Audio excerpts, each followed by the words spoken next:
Today's video, i-open muna natin ang ating TikTok account or yung ating TikTok app. And then, pagka-open guys, mula dito sa homepage, pumunta muna tayo sa pinakang profile or timeline ng ating TikTok.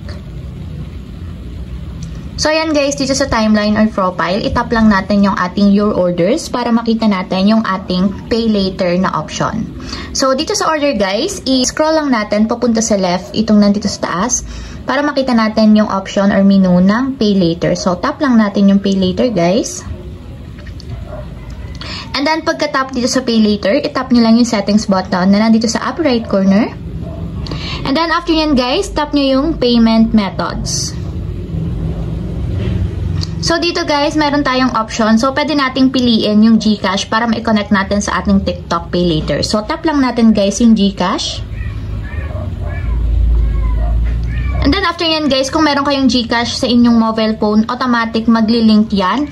And syempre, kailangan muna ng verification para ma-link natin yung ating GCash sa TikTok. So, ilalagay lang natin dito yung GCash mobile number natin.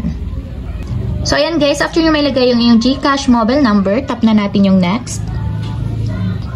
And ayan guys, may magsasend na OTP code sa ating mobile number. So, yun yung ilalagay natin dito sa blank spaces. So, hintayin nyo lang yung text message guys.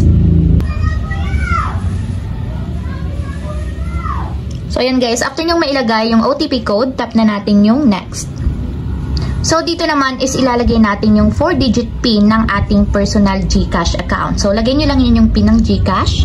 So, after nyo mailagay yung PIN, tap na natin yung next. So, ayan guys, dito na natin na-authorize yung pagko-connect or pagli-link ng GCash sa ating TikTok Pay Later. So, tap lang natin yung checkbox na nandito sa my left side. And then, tap na natin yung authorize. So, may magte-text ulit na 6-digit code. So, yun ulit yung ilalagay natin dito sa blank spaces. Then, tap natin ulit yung next.